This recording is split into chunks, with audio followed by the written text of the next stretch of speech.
We are early to school pickup, so we're just kind of hanging out in the parking lot.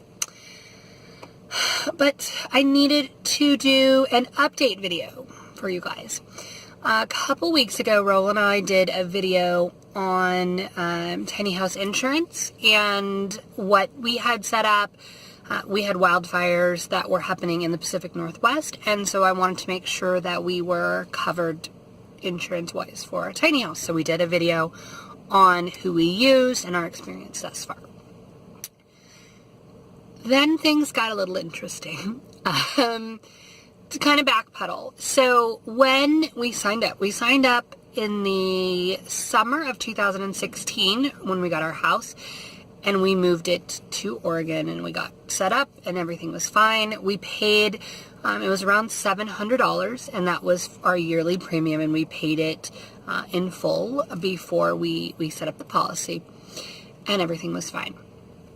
Now, I do remember having a conversation with our insurance rep, and full disclosure, either I misunderstood or I was told incorrectly. I'm not sure which way it was. It's been a year and a half, so I don't recall the particulars of the conversation, unfortunately. So, could be my fault, could be their fault.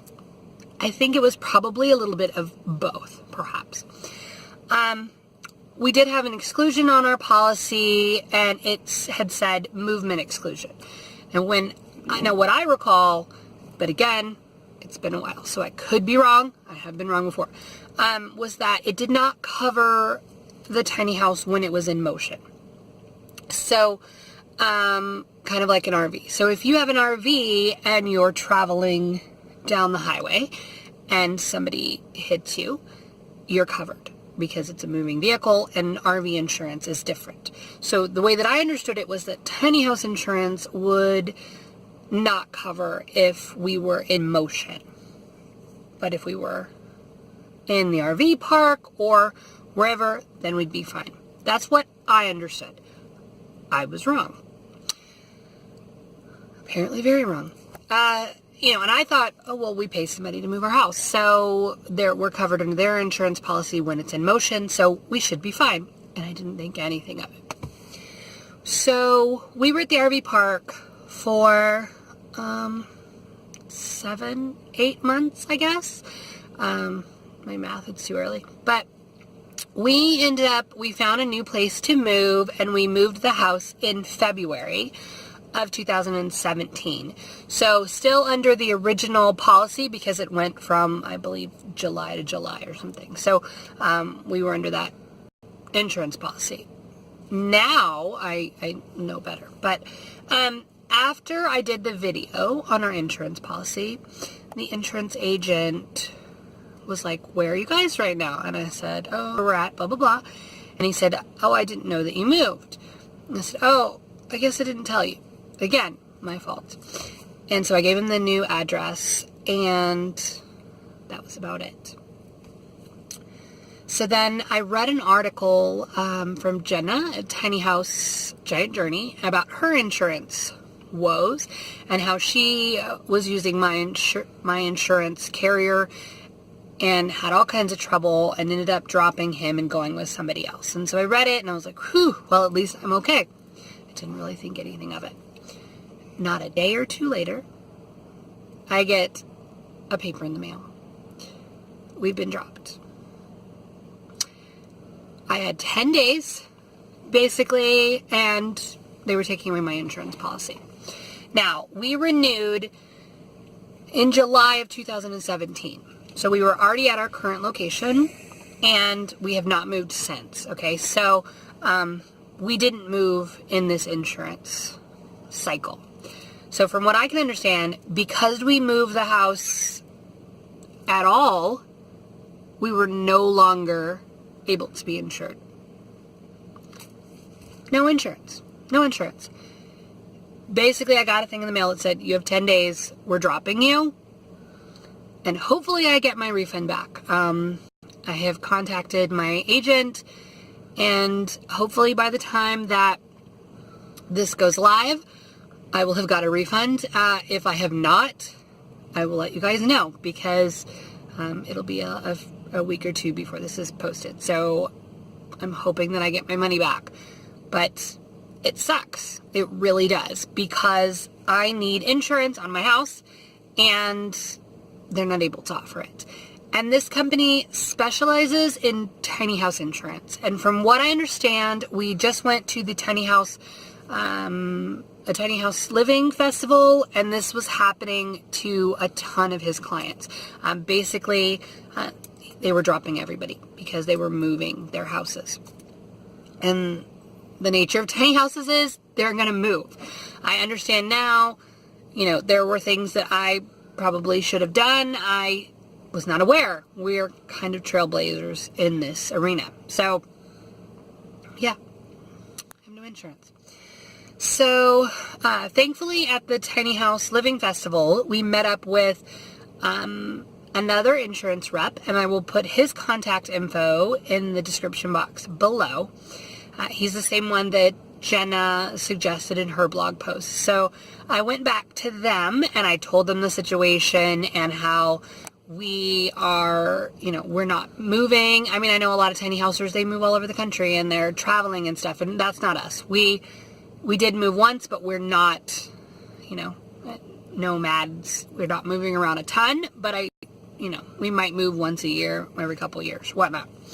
And so I don't want to be uninsured forever just because my house moves, So I need to figure out, what do we do if I do have to move? What are the steps that need to be taken so that this does not happen again? So I talked to Michael and his team, and they were super great. They responded back quickly. They got me quotes. They understood that I was on a deadline and that I had 10 days to get new insurance. So they really kind of expedited the process and got everything squared away. My insurance is a little more expensive because we got more coverage on the house. Really, our house is kind of, for our size and what we have for our house, they're kind of selling and for more now than when we bought it. So I just wanted to kind of be covered. So we do have a little bit more coverage, which is why our policy is a little more expensive. But they were able to get me in. It was really painless and smooth sailing.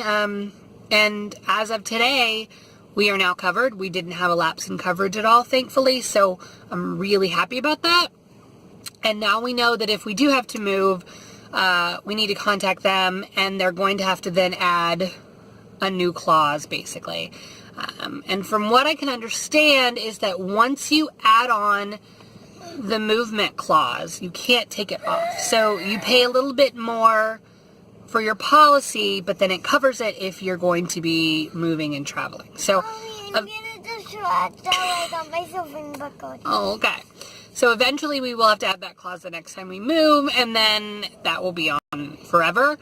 But at least we have options and we have insurance. So, main points. Get all the details from your insurance agent.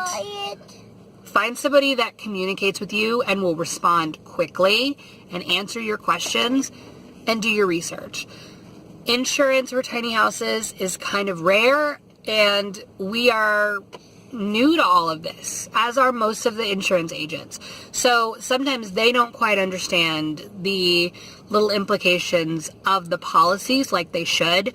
I feel like our last agent kind of got blindsided by the powers that be, maybe, but he lost a lot of clients in the transition because he was not educated on the policies, or somebody changed something on the higher up, and then I'm not sure of the specifics, but I know that he lost a ton of customers because of this, because they were dropping people like flies for all of his tiny house clients. So make sure that you're reading your policy and that you're asking questions. There's no such thing as a stupid question. And if your agent does not answer your questions or doesn't know the answer, keep looking and find somebody else. Because if you're going to spend your life savings on a tiny house, you want to make sure that you're covered if something happens. So do your research, guys. Heed the warning. We kind of got screwed on this deal, and like I said, I hope that I get my money back, because we pay in full for the whole year, and we had just re-upped in July, August, so I have about $700 right now floating around that I would like to get back. So, let me know in the comments if you have tiny house insurance and who you use, and if you've had a similar situation happen to you, because I know that a lot of people have been dropped recently, so I'm interested to know if you were one of them. And yeah, so I will see you guys soon, and hope that this helps some guys.